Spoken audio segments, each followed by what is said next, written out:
Je vais pas dire que j'y étais, mais j'étais pas loin de toucher le fond.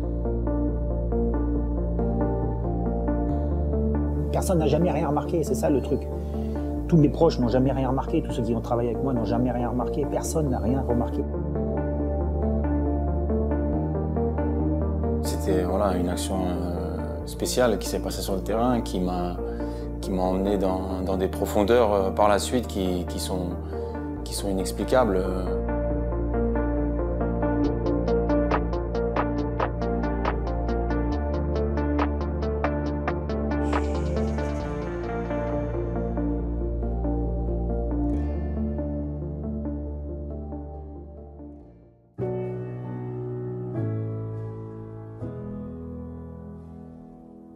Donc un footballeur n'a pas le droit de se plaindre, c'est ça?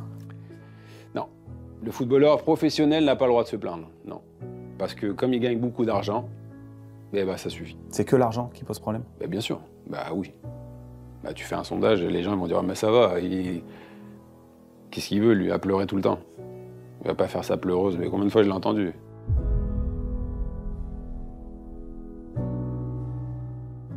On ne leur donne pas le droit d'aller mal. On ne leur donne pas le droit de s'exprimer sur leur mal-être. Et ce qui est assez incroyable, c'est qu'ils ont complètement assimilé cette règle du jeu. Ils se refusent ce droit de se plaindre. Et ça crée des complications énormes. Pourtant, selon la dernière étude de la FIFPro, 38% des footballeurs professionnels évoluant en Europe montrent des signes de dépression ou d'anxiété. À titre de comparaison, en février 2022, 17% de la population française avouait être dans le même état.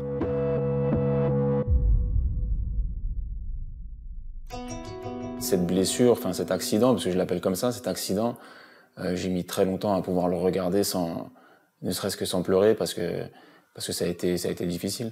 La blessure déclenche ou réveille certaines choses en vous qui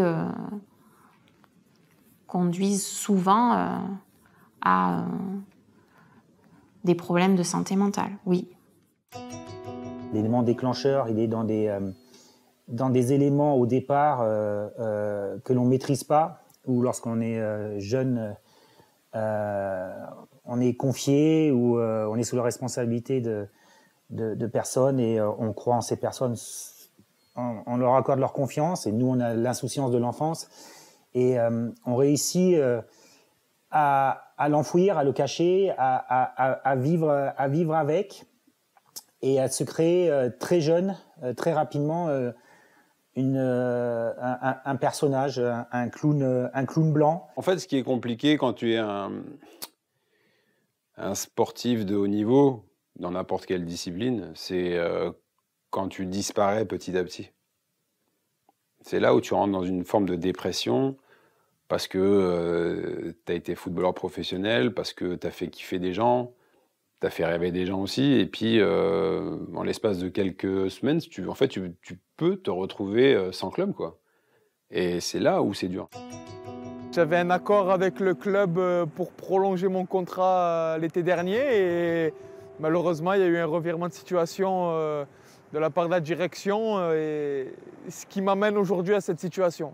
C'est vrai qu'il y a des jours où on n'a pas le moral, des jours où c'est dur et c'est dur parce qu'on ne veut pas le montrer à notre famille, mais eux le voient. On peut être l'homme le plus fort du monde, de cacher son mal-être, c'est dur. Mais on se dit rien en fait, non. Non, tes problèmes, tu les gardes et c'est pour ça, la question, alors ça va? Ben oui, ça va, tranquille. Au-delà des sportifs qu'ils sont ou ont été, à l'initiative de Damien Perkis, ces 4 hommes ont décidé de lever le voile sur un sujet sensible, voire même tabou dans le football, la dépression.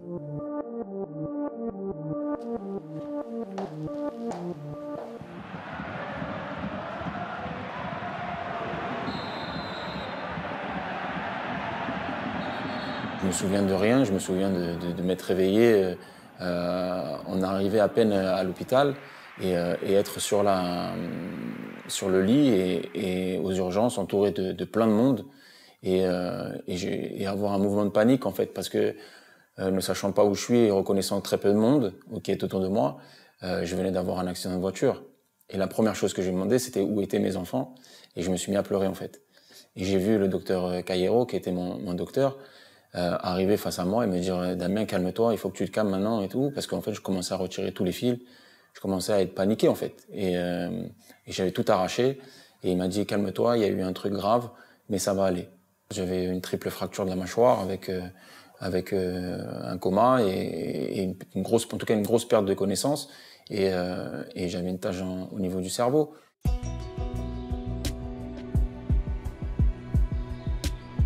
J'ai vu en moi, en fait, un monstre, parce que l'image, elle est vraiment...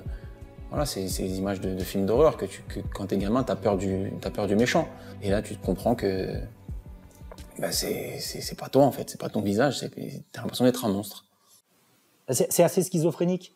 C'est-à-dire, on crée quelque chose d'autre pour montrer qu'on existe autrement, et on a ça en soi. Et on arrive à vivre avec, et puis ça oublie pas, et puis ça existe pas, et puis ça n'a jamais existé. Et tu vis durant ta carrière de foot, tu vis dans ta carrière aussi, dans ta reconversion, dans tout ça, jusqu'au moment où tu rencontres des personnes dans ta vie, où tu as des éléments justement déclencheurs, d'autres déclencheurs, qui font que cette mémoire traumatique se réveille. Ben, ça explose, et ça t'explose au centuple dans la gueule.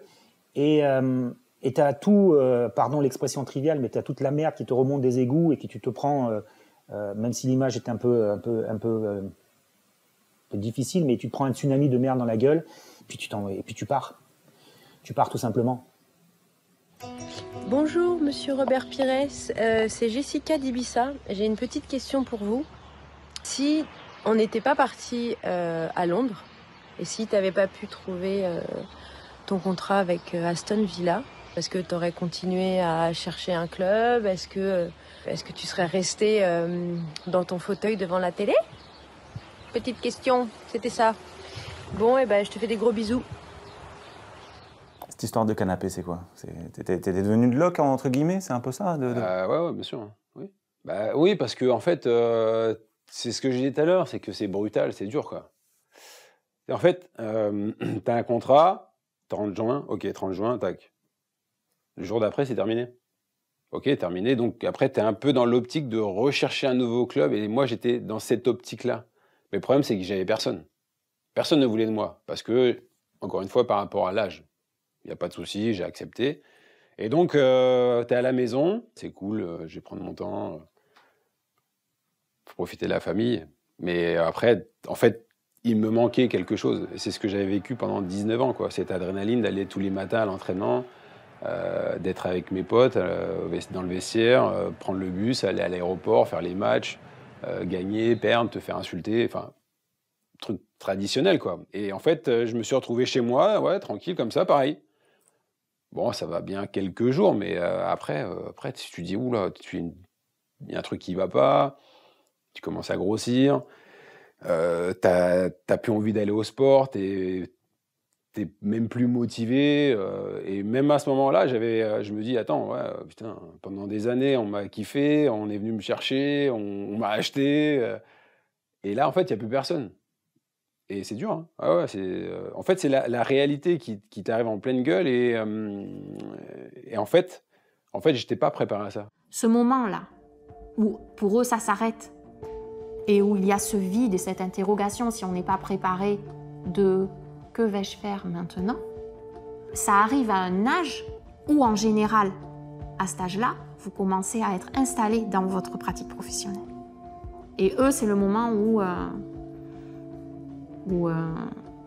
c'est un vide terrible. Et alors, ce vide, il est encore plus prégnant, autre facteur à risque, quand vous avez mené votre carrière en oubliant votre identité de personne, vous n'êtes plus qu'un joueur, d'accord? Mais quand justement vous arrêtez de jouer, qui êtes-vous? C'est qui cette personne? C'est assez violent. Hein? En fait, c'est délicat parce que tu n'as pas vraiment le temps de penser à toi, en fait.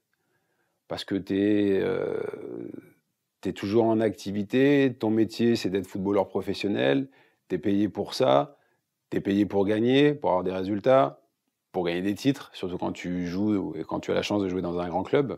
Donc en fait, tu penses pas à toi. Et combien de fois j'ai entendu « Ouais, mais t'inquiète, t'as le temps, t'as le temps, t'as le temps ».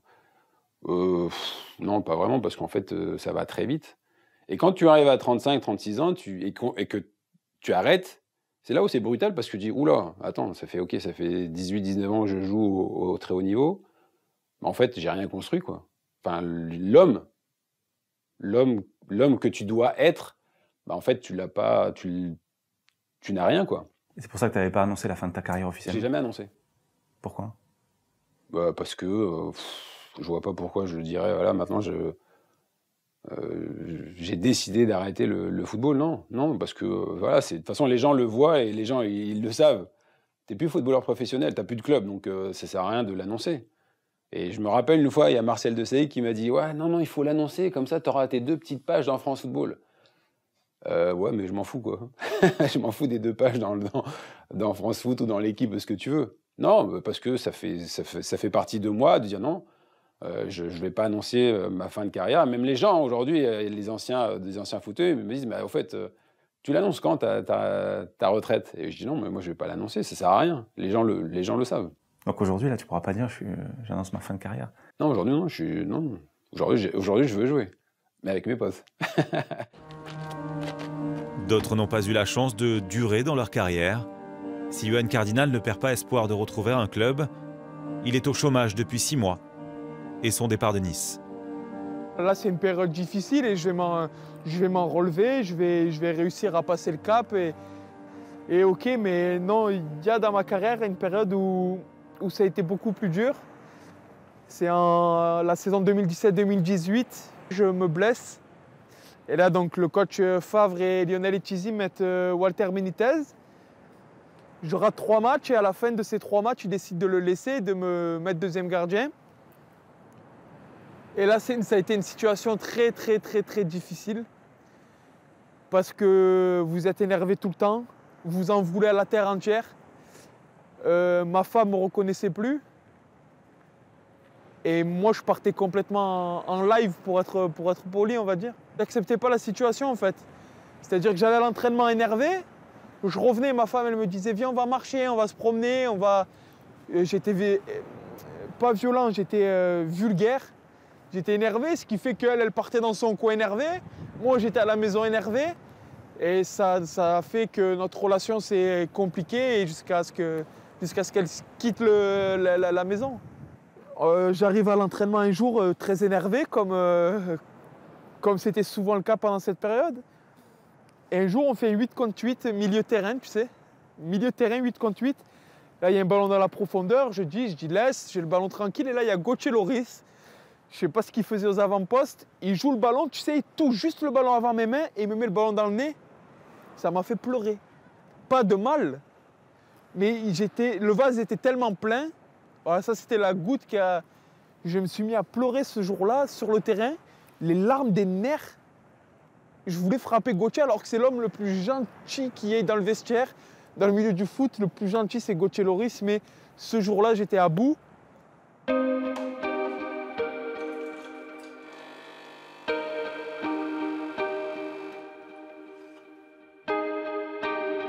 C'était le début d'une remise en question sur moi, sur qu'est-ce que je vais faire, qu'est-ce qui va se passer. Et puis après, on t'annonce ce qui va t'arriver à ta sortie de l'hôpital. Et là, c'est terminé. Là, tu le dis. Là, ils me disent simplement, t'as plus le droit de faire de sport, donc t'as plus le droit de courir, tu dois éviter les secousses. J'avais eu l'oreille interne qui avait été touchée, donc je vais faire très attention en me levant. J'avais interdiction de jouer avec mes enfants. Je pouvais pas chahuter. C'est-à-dire que je pouvais plus rien faire, en fait. Je pouvais juste sortir, marcher 10 minutes et rentrer chez moi. J'avais 3 plaques dans la bouche et puis ces espèces d'élastiques, voilà, qui sont façon orthodontique, qu'on te place quand tu as un appareil avec des bagues et qui me tiennent la bouche fermée. Donc tu t'isoles? Ben, inconsciemment, tu t'isoles parce qu'en plus de ça, tu veux voir personne. Forcément, t'as une tête qui n'intéresse personne, ou en tout cas, t'as envie de te montrer à personne. Moi, j'ai l'image de Geoffrey Condobia qui vient à la maison. On a une photo ensemble pour immortaliser le truc où il venait me rendre cette visite.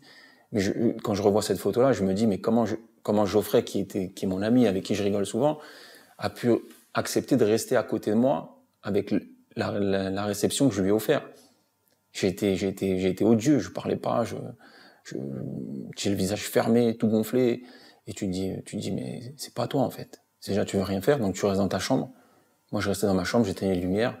De temps en temps, je mettais un petit peu de télé, mais ça me faisait mal à la tête. Une anecdote, je suis tombé en me levant du lit, j'ai laissé une télé, une commode à la maison, parce que j'ai perdu l'équilibre et que je me suis évanoui dans la chambre.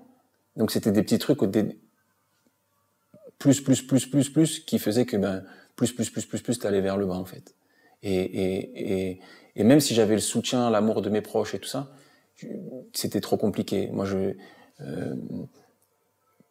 j'écrivais sur un papier pour dire ce que je voulais, tu vois.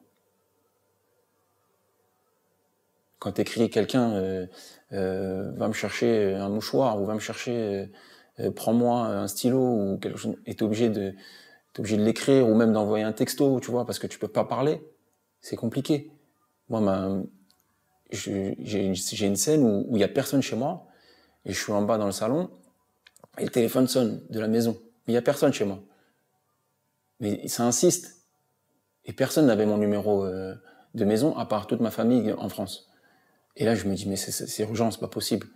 Ma mère était pas là, je me suis dit, ça se trouve tout bien, ils essayent de m'appeler.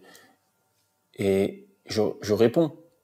Mais tu sais, quand tu réponds que t'as la bouche fermée, j'ai essayé et juste faire l'expérience d'avoir la bouche fermée et de vouloir parler. Et c'est une sensation horrible. Tu fais et la personne qui était en face, c'était ma tante. Oui, dame, je sais que tu peux pas parler, mais je voulais juste savoir comment t'allais. Et là, je pleure, tu vois. Là, tu pleures, tu te dis, waouh, c'est dur et tout. Et puis après, tu comprends que ta vie, elle va être différente pendant quelques temps. L'alcool, c'est pas un penchant. Je pense que c'est ce qui m'a sauvé la vie. Mais par contre, j'ai cherché un autre exutoire et c'était les cachets. Donc j'avais besoin, pour vaincre mes démons, pour sortir à chaque fois de ce marasme, de sortir de ces mensonges-là, j'avais besoin de quelque chose qui me permettait de dormir. Personne n'a jamais rien remarqué, c'est ça le truc. Tous les proches n'ont jamais rien remarqué, tous ceux qui ont travaillé avec moi n'ont jamais rien remarqué, personne n'a rien remarqué. Cette particularité des médicaments, c'était que le lendemain, tu étais frais comme un gardon. Ça peut paraître très surprenant, mais tu n'avais pas de séquelles. Donc finalement, tu arrivais toujours à t'en sortir, sauf que ces médicaments te font perdre la mémoire immédiate, te font planer. C'est très bizarre, parce qu'à la fois, tu es conscient, mais tu n'es pas conscient. À la fois, il n'y a personne qui peut t'aider, mais tu veux de l'aide. Et puis à un moment donné, tu perds pied, jusqu'à un moment donné où tu vas à te dire que ta vie sur Terre n'a plus aucun intérêt et à faire des tentatives de suicide. Tu as fait des tentatives ? Oui. La première, je prends une surcharge de médicaments avec de l'alcool, justement. Je m'expose, je sais que je m'expose, mais ça va peut-être aider d'autres personnes, et puis de toute façon, je m'en branle. Il est en milieu d'après-midi, après avoir dormi plusieurs heures, et j'ai une partie de mon corps qui se détache de moi. Je me reconnais. Je me reconnais vraiment en face de moi, j'ai mon visage en blanc et qui me dit « Pat, tu peux pas finir comme ça, t'as pas le droit. T'as pas le droit de finir comme ça. » Et du coup, je sais pas, l'instinct de survie, je me rendors derrière, il est 3 ou 4 heures du matin, je sais que mes parents m'ont cherché, je sais que la mère de mes enfants m'a cherché, que tout le monde m'a cherché, j'avais coupé mon portable, j'avais coupé tout ça pour pas qu'on me retrouve. J'ai la force d'aller dans mon appartement. Je vois que mon appartement a été ouvert, a été fouillé pour savoir où j'étais. Personne ne savait où j'étais. Et puis je suis reparti dans un bois pour dormir jusqu'au lendemain. Et puis après, le médecin qui vivait avec moi et la mère de mes enfants ont décidé de m'interner parce que j'avais pas la force. J'avais plus la force de plus rien. Autant la première, j'arrive à en parler. La deuxième, elle est plus compliquée parce que j'ai fait vraiment souffrir autour de moi. Et c'est une démarche où je m'en veux, parce qu'elle est hyper égoïste. C'est hyper égoïste. Et donc, j'ai trop fait souffrir autour de moi. C'est pour ça que la deuxième est plus terrible que la première. La première, elle est, je suis seul. La deuxième, elle est, j'emmène des gens avec moi. Voilà. Derrière, quand tu te fais interner, ça se passe comment ? Elle est comment cette aide? D'abord, il fallait que je sois ni à Saint-Étienne ni à Bordeaux. J'avais décidé avec le doc de trouver une clinique privée dans la Creuse qui fait que je pouvais enfin être moi-même. Et le jour où j'arrive, bien sûr, comme ça se passe toujours, il y a un supporter de Saint-Étienne qui est au fond, et la première réunion où on est tous ensemble, ah putain Guillaume, putain Saint-Étienne, ah, j'adore, t'étais un joueur emblématique, putain j'adore comment tu te déchirais et tout ça, qu'est-ce que tu fous là? Et puis t'as honte, t'es là et tu te dis au fond de ta tête, du con, qu'est-ce que je fous là? À ton avis, si t'es là avec moi dans la clinique, qu'est-ce qu'on fout là? C'est qu'on n'est pas bien. Hein.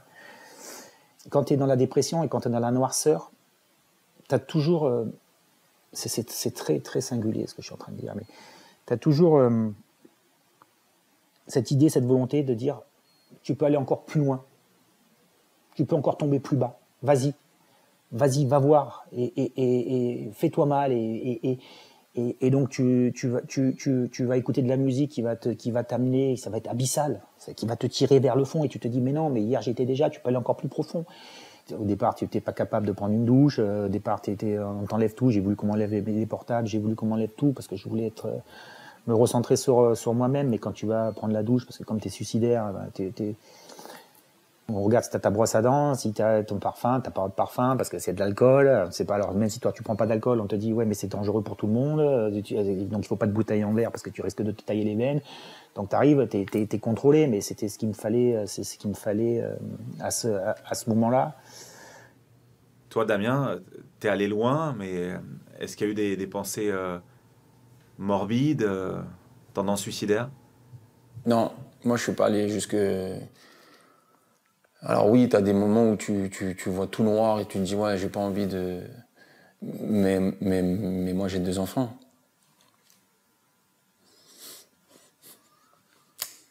C'est pas possible. Papa, il doit être là. C'est tout.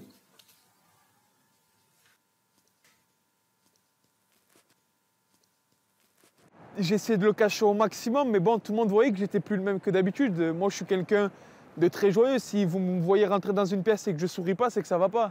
J'avais perdu cette envie de vivre, cette envie de rigoler. J'étais là plus par défaut qu'autre chose.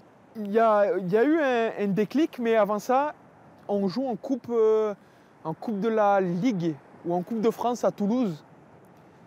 Et le coach donc, me fait jouer, le coach Favre, et on perd 1-0 sur une énorme erreur de ma part, tu vois. Ballon aérien, je veux la prendre à une main, et quand je redescends, je tape Corentin Jean, et le ballon il part et but. Et on se fait éliminer 1-0. Et ce match-là, c'est la seule fois de ma carrière où je pleure après un match, où je rentre dans la douche et je m'effondre complètement. Et là, je crois qu'il y a Cosello qui me dit Cardi, mon frérot, c'est rien, on a confiance en toi et tout. Mais moi, je sentais que dans le regard de mes coéquipiers, Cardi, on est avec toi, ne lâche pas. Et moi, je n'acceptais pas la situation, tu vois, c'était vachement dur. Et il y a un jour, un matin où je rentre dans la douche, il est 8h17 pour aller à l'entraînement. Et j'ai pas envie. C'est un matin, j'ai pas envie d'aller à l'entraînement, voilà, tout le monde m'a... Ah, ça m'a cassé les pieds, tout ça, toute cette situation m'a cassé les pieds, j'ai pas envie d'y aller. Et là, je sors de la douche, je clique sur mon téléphone, 8h17. Et là, je regarde le miroir. Et j'avais un grand miroir dans mon ancien appartement. Et je me dis, 8h17, Cardi, ton père, il est sur les chantiers depuis 2 heures. Ta mère, elle est à la maison où elle garde les enfants, où elle a 4 enfants depuis 6h du matin. Et moi, je me plains pour aller jouer au foot à 8h15 du matin. Moi, je me plains. Je dis, allez, essaye d'aller à l'entraînement avec la banane. Et là, je rentre dans le centre d'entraînement avec le sourire. Et j'ai retrouvé un peu la déconnade un jour. Et le lendemain, un peu plus, et le lendemain. Et j'étais de plus en plus moi. Et en étant de plus en plus moi, j'ai été meilleur de jour en jour à l'entraînement jusqu'à ce que j'ai retrouvé mon niveau. Et c'est ce qui a fait que j'ai réussi un petit peu à me sortir de cette spirale qui était catastrophique. C'est fort d'avoir réussi à faire ça tout seul.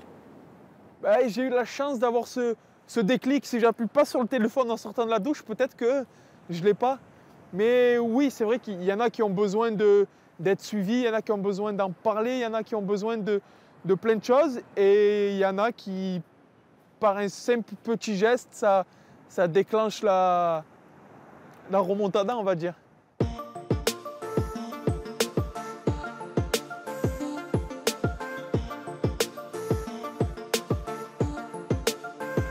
Le fait d'avoir déménagé, d'être retourné à Londres, ouais, ça a été bénéfique parce que donc j'étais dans cette mini-dépression. Après, donc, ma femme me dit, mais écoute, puisque tu as toujours de très bons rapports avec Arsène Wenger et Arsenal, propose-lui d'aller t'entraîner, quoi. Et ça a été une très très bonne idée parce que j'ai appelé Arsène et je lui ai dit, écoutez, voilà, Arsène, je suis de retour à Londres. Bah bon, ça c'était 3 mois après notre arrivée, hein, donc 3 mois hyper compliqués, quoi. Ouais, 2 ou 3 mois, je sais plus. Et donc il me dit, écoute, Robert, la porte elle est ouverte, tu viens t'entraîner avec nous quand tu veux. Waouh. Et là, bam, la lumière réapparaît. Cédric Ancelin a été un élément qui m'a fait me dire « Ah ouais, ça vaut peut-être le coup ». Il fait un interview sur 20 minutes sur Bordeaux et il parle de sa dépression, il parle de ses tentatives de suicide, il parle de sa vie qui était équilibrée, qui part en vrille. Et il y a beaucoup de similitudes, il y a beaucoup de choses qui me ressemblent. Ce qui ressemble surtout à Patrick Guiou, ce sont ses tableaux, l'art-thérapie comme on l'appelle, qui lui a permis enfin de s'en sortir. Toi, tu es seul devant ton tableau et tu te recrées une bulle, mais tu sais pourquoi tu te la crées cette bulle. Autant il y a des fois, les bulles elles étaient artificielles, autant celle-là, c'est parce que tu veux te retrouver, aussi déjà te recentrer sur toi. Et puis j'avais commencé à faire 5-6 tableaux quand j'étais dans cette clinique.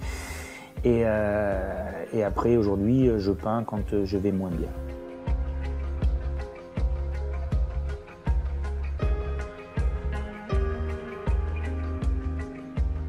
Je pars en stage de rééducation à Saint-Raphaël mi-décembre et on me dit, est-ce que tu veux voir une psychologue? Et moi, j'avais pour habitude de travailler avec Cécile Traverse, qui est la femme de Jean-Marc Furlan et qui était ma préparatrice mentale, mais qui n'était pas dans ma tête une psychologue. Je n'avais pas cette notion de dire j'ai mal, je me sens pas bien, aidez-moi. Et j'avais plus cette option de dire avec elle, donne-moi des outils pour bien me préparer pour mon match et pour bien vivre un non-match. Voilà, donne-moi ça plus. Et là, j'avais cette sensation de dire, je me sens pas bien, il faut qu'on m'aide, il faut que quelqu'un m'aide. Et on me demande si je veux voir quelqu'un, tu vois. Et je vais voir cette personne-là et elle me dit, presque limite désemparée, vous allez pas bien. Vous n'allez pas bien, je sais que vous le savez, mais je pense que vous sous-estimez ce que vous êtes en train de vivre. Ce sont des souvenirs. Mais c'est vrai que c'est un moment important quand la barrière cède. Ça reste des moments pour moi bouleversants. Je venais de perdre 12 kilos. Tu vois, sur le terrain, on te dit Damien Perquis, c'est le mec qui rentre dedans, qui a peur de rien, c'est un guerrier. Mais moi, j'avais l'impression d'être une arbalète, tu vois, et d'être celui que tu peux bouger dans le moindre duel. Et c'était plus possible. C'était plus possible. Et dans ma vie de tous les jours, c'était plus possible non plus. On est quand même dans le football professionnel très organisé, compétent pour mettre en place les protocoles nécessaires lorsqu'un athlète est blessé. Sans en discuter à voix basse, on organise les choses pour que le corps aille bien. Mais de toute façon, est-ce qu'on demande vraiment aux joueurs si l'esprit va bien? On ne le demande pas. Eux-mêmes se le demandent peu. Un préparateur mental, quand vous rentrez, qu'est-ce qu'il vous dit en premier? C'est ce qui va se dire dans ce bureau reste dans ce bureau. Mais si vous lui dites « je vais pas bien, je me sens pas bien, j'ai pas envie de ci, j'ai pas envie de ça », la première chose qu'il va faire en sortant du bureau, s'il va aller voir le coach, il va lui dire « il y a un problème avec Johan ». On n'est pas bête, on sait comment ça se passe, on sait qu'il ne peut pas garder tout ça pour lui, le préparateur, il ne peut pas se dire ils m'ont mis en place et le mec il va pas bien et je vais le garder. Non, la première chose qu'il va faire en sortant du bureau, c'est il va taper au bureau du coach, il y a un problème. Il faut lui parler, il faut qu'on essaie d'arranger la chose. Mais voilà, le coach va être au courant le coach va être au courant. Qu'est-ce qu'il va faire la première chose? Il va taper au bureau du coach des gardiens. Il faut que tu arranges la chose avec ton gardien. Et moi, je ne voulais pas que tout ça se répande. Quand vous êtes dans un vestiaire, tout le monde a ses problèmes. Après, il y en a qui ont des problèmes sportifs, il y en a qui ont des problèmes financiers qui les plongent, il y en a qui ont des problèmes de famille et qui les plongent. Chacun a ses problèmes différents, mais dans des vestiaires, et vous le voyez au quotidien, il y a des cas, il y en a des tonnes et des tonnes. Et vous en parlez pas entre vous? Alors si c'est une personne avec qui vous êtes vraiment proche dans le vestiaire, vous pouvez en parler, mais pas, vous dites pas tout. C'est encore une fois pour ça que l'environnement doit changer par rapport à ça. C'est de notre responsabilité. Relayer davantage les témoignages. Arriver à admettre que quand on confie ça, c'est un courage et une force terrible. C'est le contraire d'une faiblesse. En fait, il faut un suivi dès le plus jeune âge, c'est-à-dire 14, 15, 16 ans, parce que c'est là où tu rentres dans un centre de formation, c'est là où tu commences à rêver, tu commences à kiffer, tu te dis « Ah, moi, je veux être comme lui, j'aimerais bien prendre sa place ». Mais en fait, c'est là, il faut leur dire « Ouais, attention, le football, c'est beau, c'est bien, tu vas gagner de l'argent, mais tu peux vite disparaître. Ou vite rentrer dans une dépression. » C'est un petit sourire de façade. Mon petit canapé. Ah ouais, à Londres.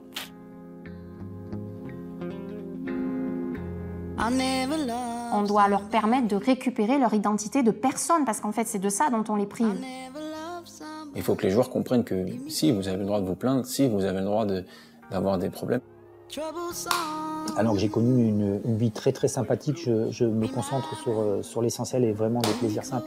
Si aujourd'hui je retombais là-dedans, j'en parlerais beaucoup plus à mes parents et avec ma femme que ce que j'ai pu faire au passé.